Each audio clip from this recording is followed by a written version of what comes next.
Known as the last great Coliseum, Bristol Motor Speedway is the 4th largest sports venue in America, housing up to 162,000 race fans.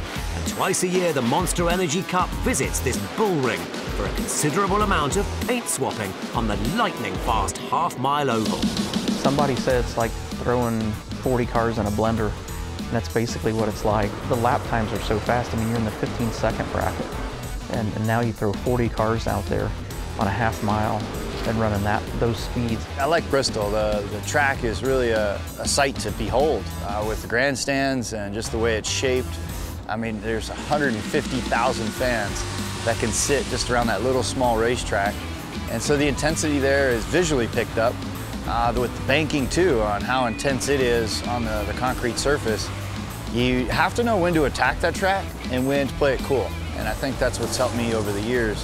Bristol's always been one of my favorite racetracks. It's a bit crowded when you get a lot of cars on the racetrack. It's fun. You know, you can run the bottom, you can run the top, and there's just a lot going on. You can tell what the car is doing from the pit box. You don't need him to tell you if it's loose or tight. You can see it, you know, right in front of you. But it is crazy for the drivers to be running that fast, especially when it gets up top and up against the wall. I mean, they're going around there in 14.5 seconds and one eye shut at the same time. So it's a lot of fun to go up there and race.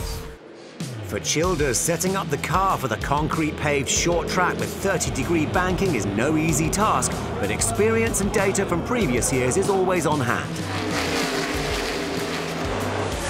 Bristol is one of the places that between race trim and qualifying trim, there's not a lot of difference.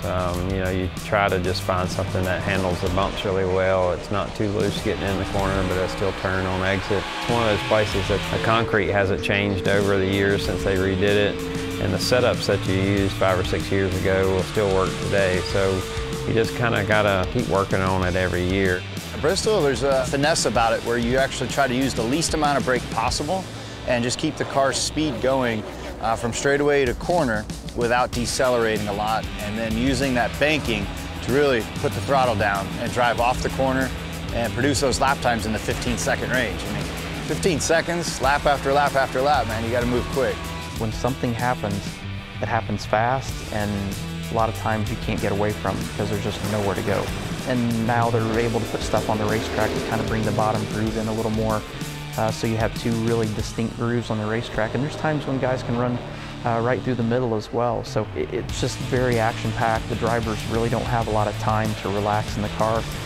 The August event is known as America's Night Race and is a bucket list trip for race fans, while for the teams, a little luck is required to stay out of trouble.